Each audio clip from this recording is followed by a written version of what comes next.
এরপর জানিয়ে দেব জামিন শুনানির আদেশে ইমরানের বিরুদ্ধে যে অভিযোগ তুললেন বিচারক। এদিকে অস্ট্রেলিয়ার পার্লামেন্টের ছাদে ফিলিস্তিনের সমর্থনে ব্যানার।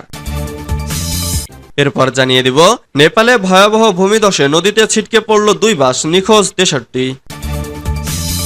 আরও জানিয়ে দিব হিজাব ইস্যুতে তেহরানের তুর্কি এয়ারলাইন্সের অফিস বন্ধ করল ইরান।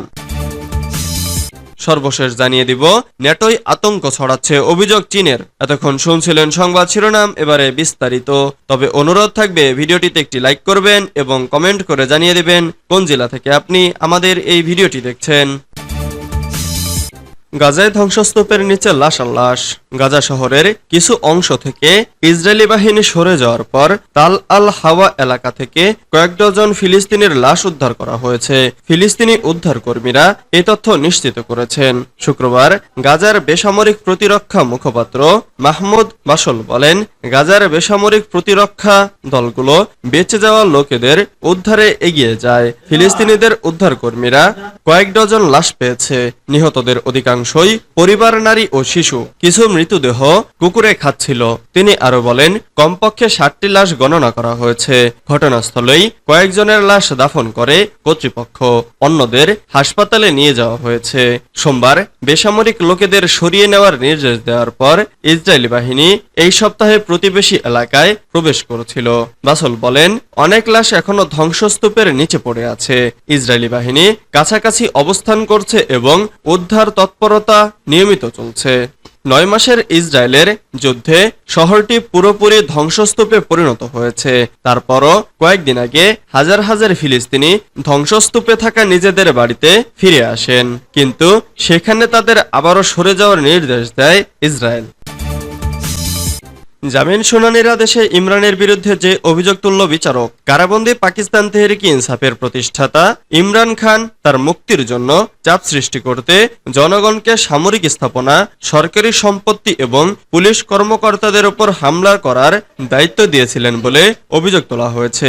বৃহস্পতিবার পাকিস্তানের সন্ত্রাস বিরোধী আদালতের বিচারক খালিদ আরশাদ তার এক আদেশে এ অভিযোগ করেন।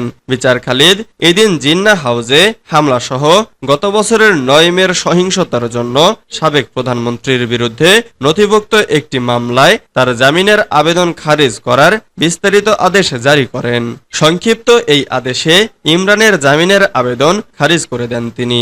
আদেশে বলা হয়েছে, প্রসিকিউশনের 2 সাক্ষীর বক্তব্য থেকে জানা যায় যে ইমরান খান তাকে মুক্তি দিতে চাপ সৃষ্টির জন্য কেবল জনগণকে উস্কেই দেননি, এমনকি নৈরাজ্যকর পরিস্থিতি সৃষ্টির জন্য সামরিক সংস্থার কার্যালয়ে হামলা ও অগ্নিসংযোগের কাজও দিয়েছিলেন। তবে এই মামলার সত্যতা নিয়ে ইমরানের আইনজীবী ব্যারিস্টার সালমান সাবদার প্রশ্ন তুলেছিলেন বলেও আদেশে উল্লেখ করা হয়।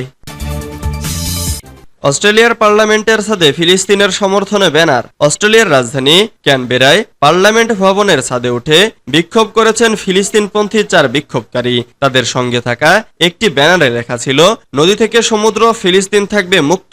বৃহস্পতিবার ক্যানবেরায় অস্ট্রেলিয়ার পার্লামেন্টের ছাদে উঠে পড়েন ফিলিস্তিনপন্থী এ বিক্ষোভকারীরা।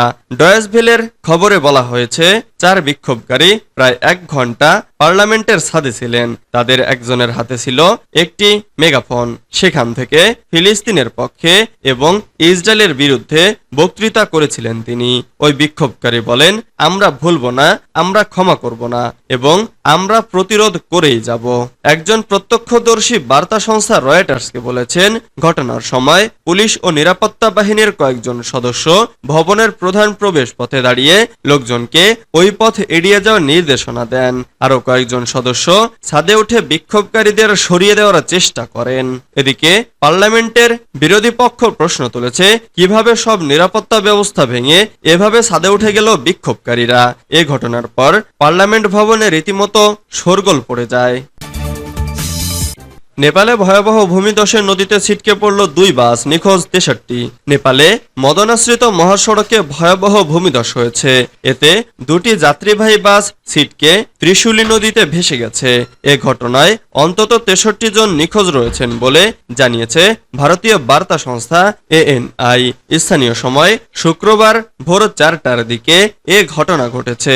খবর হিন্দুস্তান টাইমসের। তিতুয়ানের প্রধান জেলা কর্মকর্তা ইন্দ্রদেব যাদব এএনআই-কে জানিয়েছে, বাসগুলো মহাসড়ক দিয়ে যাচ্ছিল, তখন ভূমিধস হলে সেগুলো রাস্তা থেকে নিচের নদীতে পড়ে।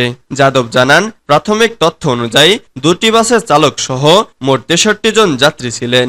ভোর 4টার দিকে ভূমিধসে বাসগুলো ভেসে যায়। আমরা ঘটনাস্থলে আছি এবং তল্লাশি অভিযান চলছে। অবিরাম বৃষ্টিপাত নিখোঁজ বাসগুলোর সন্ধানে আমাদের প্রচেষ্টাকে বাধাগ্রস্ত করছে।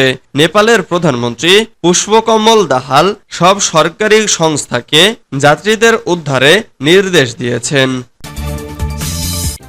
হিজাব ইস্যুতে তেহরানে তুর্কি এয়ারলাইন্সের অফিস বন্ধ করল ইরান। হিজাব আইন লঙ্ঘনের অভিযোগ এনে তুরস্কের পতাকাবাহী টার্কিশ এয়ারলাইন্সের অফিস বন্ধ করে দিয়েছে ইরান। দেশটির রাজধানী তেহরানে অবস্থিত গুরুত্বপূর্ণ অফিস হঠাৎ বন্ধ করে দেয় ইরানি পুলিশ। মার্কিন বার্তা সংস্থা এপি ও সৌদি ভিত্তিক সংবাদ মাধ্যম আরব নিউজ এ খবর দিয়েছে।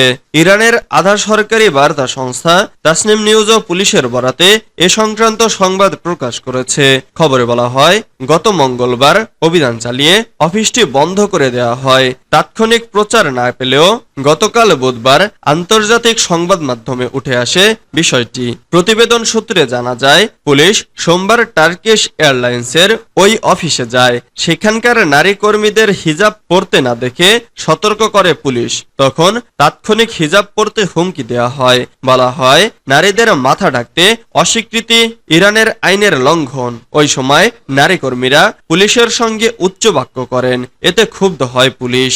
পরের দিন পুলিশ আবারও সেখানে যায় এবং নারী কর্মীরা হিজাব না পরায় অফিসটি বন্ধ করে দেয় তারা।